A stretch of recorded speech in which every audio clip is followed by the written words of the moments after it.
24 misure cautelari, di cui 8 in carcere, 14 ai domiciliari, 2 interdittive a svolgere attività professionale e commerciale. Un sequestro preventivo di 600 milioni di euro.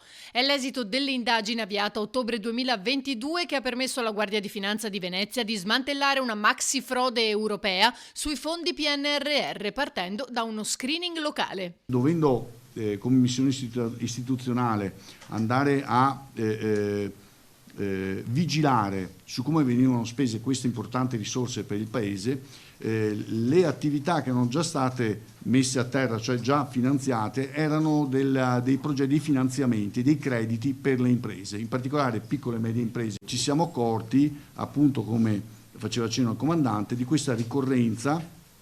Alla fine sono emersi, incrociando le banche dati, due società che avevano bilanci floridi a fronte di dichiarazioni fiscali non presentate e a fronte soprattutto di fatture mai emesse. In Italia oltre 150 finanzieri hanno eseguito perquisizioni in 8 regioni, tra cui Veneto e Friuli Venezia Giulia. Qui 3 agli arresti domiciliari, uno già li scontava per altre questioni.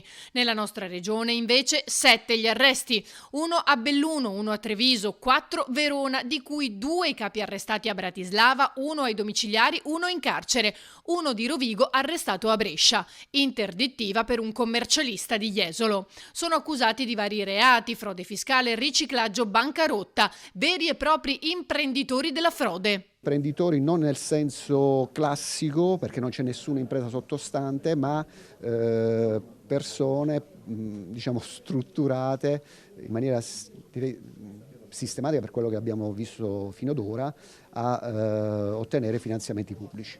I soldi ricavati finivano in gran parte all'estero in acquisto di immobili, automobili, gioielli, orologi, criptovalute e viaggi. Una rete internazionale di prestanome e aziende fittizie, 74 quelle in provincia di Venezia, cui si è arrivati anche grazie a un lavoro di sinergia con Eppo, la procura europea, insieme a forze di polizia slovacche, rumene e austriache.